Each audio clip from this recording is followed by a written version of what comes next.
Hello साथियों, कैसे हो साथियों। आज की क्लास बहुत ही इंपॉर्टेंट होने वाली है। भाषा की संरचना के विभिन्न पहलू, बीएसटीसी सेकेंड ईयर, विद्यालय संस्कृति प्रबंधन और शिक्षक। ठीक है, इकाई 6 यहाँ पर होने वाली है और यहाँ पर सभी जो प्रश्न है वो आपको यहाँ पर बताने वाले हैं, जैसे कि आप देख सकते हैं। ठीक है, पूरे पाठ के, पूरी इकाई के। ठीक है, तो चैनल पर नए हो तो भाई चैनल को सब्सक्राइब कर देना, बेल आइकन को प्रेस ज़रूर कर देना। ठीक है, तो सबसे पहले यहाँ पर हम जो बहुवचन वाले प्रश्न हैं इनको, बहुचयनात्मक प्रश्न हम देखते हैं।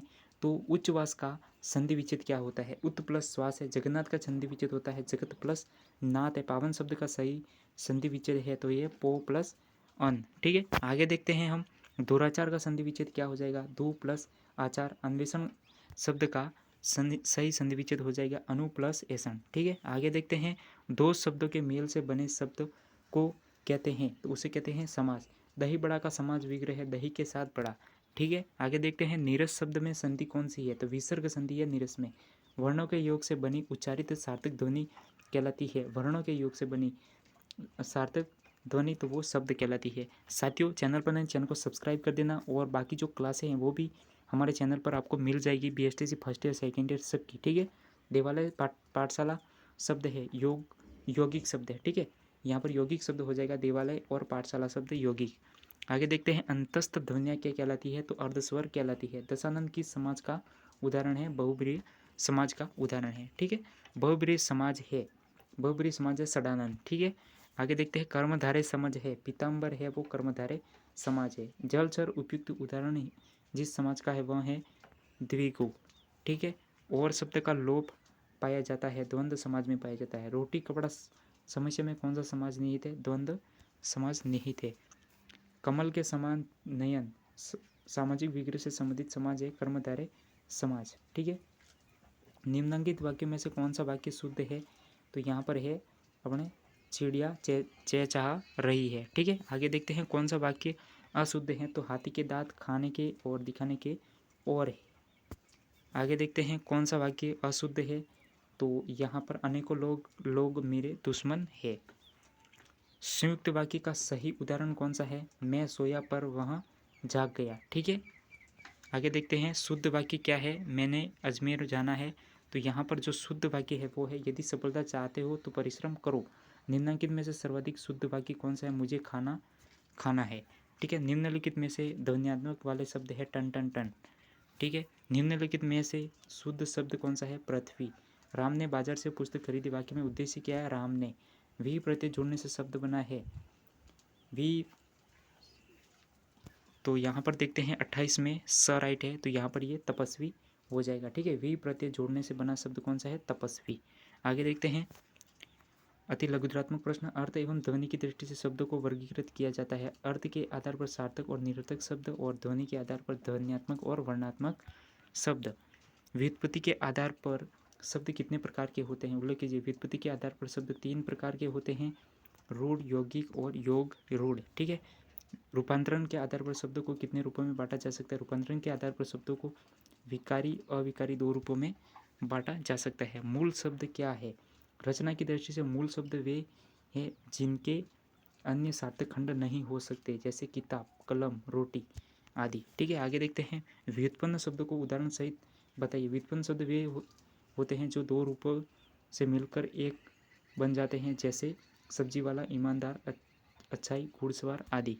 आगे देखते हैं। संयुक्त शब्द को उदाहरण सहित समझाइए। संयुक्त शब्द वे होते हैं जो 2 या 2 से अधिक इकाइयों के मेल से बनते हैं। ऐसे शब्द उपसर्ग, मूल शब्द और प्रत्यय को जोड़कर बनाए जाते हैं, जैसे ईमान, बेईमानी। इस प्रकार के शब्द मूल शब्द हैं। मूल शब्द से भी बनते, जैसे गरम मसाला, गरम मसाला, पाठ प्लस शाला, पाठशाला, सभापति, हरी मिर्च। ठीक है, इस प्रकार के शब्दों को दोस्तों संयुक्त शब्द कहा जाता है। ठीक है, आगे देखते हैं। उपयोग के आधार पर शब्दों के कितने भेद होते हैं? उपयोग के आधार पर सामान्य शब्द, पारिभाषिक शब्द और अर्ध पारिभाषिक शब्द। ठीक है, तत्सम शब्द तथा तद्भव शब्दों के भेद को स्पष्ट कीजिए। तत्सम शब्द वे शब्द जो संस्कृत भाषा से ज्यों के त्यों हिंदी भाषा में प्रयुक्त होते हैं तथा आत्मा, सत्य, सुख, सुंदर आदि। जबकि तद्भव शब्द के अंतर्गत वे शब्द आते हैं जो अपने बिगड़े हुए रूप में संस्कृत से निकलकर पाली आदि के माध्यम से हिंदी तक पहुँचे। तद्भव शब्द के उदाहरण हैं माँ से माँ या अम्मा, दुग्ध से दूध इत्यादि। ठीक है, प्राण तत्व के आधार पर व्यंजनों के कितने भेद होते हैं? नाम लिखिए। प्राण तत्व के आधार पर व्यंजनों के 2 भेद होते हैं, अल्प प्राण, महाप्राण। ठीक है। वाक्य किसे कहते हैं? वाक्य के कितने अंग है? तो यहाँ पर वाक्य विभिन्न पदों पदबंध से बनी भाषा की वाक्य जो किसी विचार भाव को पूरी तरह व्यक्त कर सकते हैं, वाक्य कहलाते हैं। वाक्य के 2 अंग होते हैं, उद्देश्य और विधेय। ठीक है। उद्देश्य वाक्य का अंग है जो जिसके बारे में कुछ कहा जाता है, विधान किया जाता है। ठीक है। विधेय वाक्य में जिस अंग के द्वारा उद्देश्य के बारे में कहा जाता है या विधान किया जाता है वह विधेय कहलाता है। स्वतंत्र तंत्रों की संक्षिप्त विवेचना कीजिए। तो गले के अंदर कंठ के दोनों अत्यंत महीन असंख्य तंतुओं की बनी 2 तंत्रियाँ होती जो इच्छानुसार फैलती और सिकुड़ती है। यही स्वर यंत्र का काम करती है। वाक्य में कौन सी 2 बातें अपेक्षित है? वाक्य में 2 बातें लक्षण जैसे शब्दों की समग्रता और पूर्ण अर्थ की प्रतीति। सरल, सुंदर एवं शुद्ध वाक्य में कौन कौन से गुण होने चाहिए? सरल, सुंदर और शुद्ध वाक्य में मुख्य रूप से 3 निम्नलिखित गुण होने चाहिए: आकांक्षा, योग्यता, सन्निहित पदक्रम और अन्विति। वाक्य में कर्ता कर्म भाव की प्रधानता के आधार पर कितने प्रकार के वाच्य होते हैं? वाक्य में कर्ता कर्म भाव की प्रधानता के आधार पर हिंदी में सामान्यतः वाच्य के 3 भेद माने जाते हैं: कृतवाची, कर्मवाची और भाववाची। ठीक है। आगे देखते हैं। काम खत्म होते ही माँ बाजार चली गई। उक्त वाक्य में संयुक्त एवं मिश्र वाक्य बनाइए। काम खत्म हुआ और माँ बाजार चली गई। ठीक है।